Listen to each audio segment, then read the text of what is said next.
The first person to obtain a solution to boundary layer equations was Paul Richard Heinrich Blasius, one of Tyndall's students at the University of Göttingen.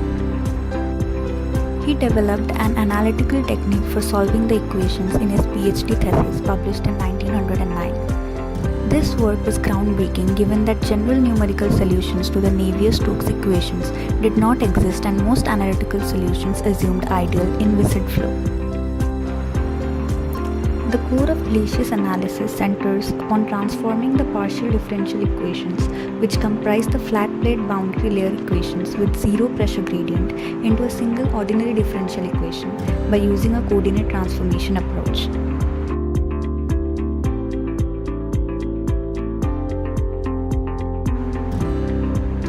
Assume that the y component of velocity is lesser than the x component of velocity. We can make this assumption as the boundary layer is thin and the velocity normal to the plate is very much less than parallel. In addition, there is no pressure gradient within the boundary layer.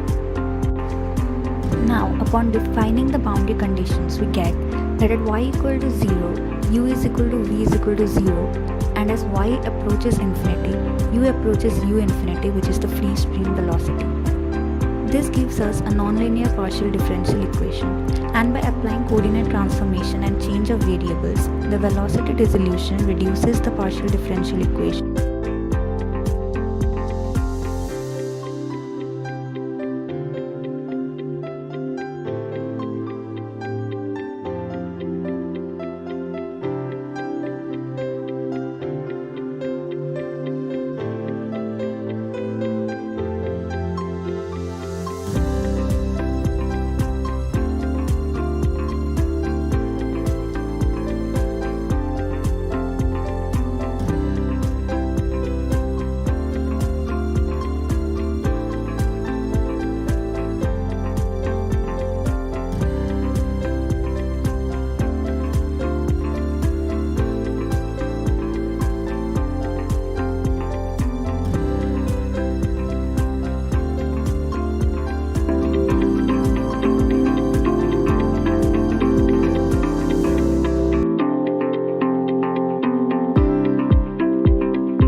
the solution, we can directly get the velocity components.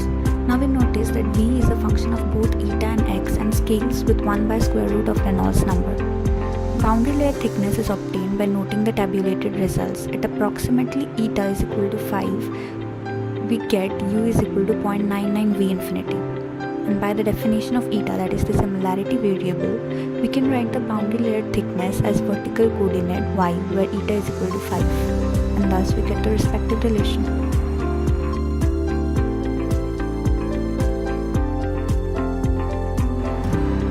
Water at 20 degrees Celsius flows over a 2 meter long flat plate with a velocity of 3 meters per second. The width of the plate is 1 meter.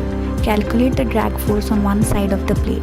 The physical properties for water at 20 degrees Celsius is given as density as 999 kg per meter cube and viscosity as 1001 into 10 to the power minus 6 kg per meter second. We assume that the steady state conditions prevail. Now, to determine which correlation to use for calculating the average friction factor, we must determine the Reynolds number. The Reynolds number by substituting the values in the formula comes out to be 6 into 10 to the power 6, which lies in both laminar and turbulent flow region. Thus we find the average friction factor using the relation for this region, and we calculate the drag force by substituting the values in the formula given. Taking a look at this question, air at a temperature of 25 degrees Celsius flows over a 30 cm wide electric resistance flat plate heater with a velocity of 13 meters per second. The heater dissipates energy into the air at a constant rate of 2730 watt per meter square. How long must the heater be in the direction of flow for the surface temperature not to exceed 155 degrees Celsius? The film temperature is found out to be 90 degrees Celsius, and the physical properties at this temperature for air is given. The kinematic viscosity being 21.95 into 10 to the power minus 6 meters square per second. Thermal conductivity 30.58 into 10 to the power minus 3 watt per meter Kelvin, and the Prandtl number as 0.704.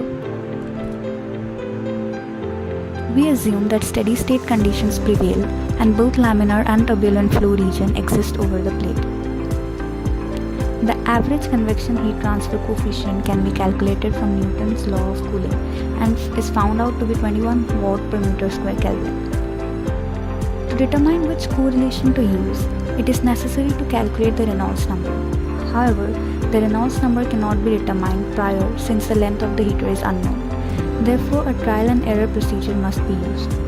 Since we assume both laminar and turbulent flow regions exist over the heater, so we will use the following relation. The length of the heater can be determined from the found out equation by using one of the numerical methods for root finding. The iteration scheme is given as. Now assuming L to the power 4 by 5 is L, a starting value can be estimated as L0 is equal to 1.141. The iterations are given in the table. Thus, from calculations we can find out that the length of the plate is approximately 1.25 meter. Now it is necessary to check the validation of the second assumption. Substituting the values in the formula for Reynolds number, we find that the Reynolds number exists in the region of both laminar and turbulent flow. Thus our assumption was correct.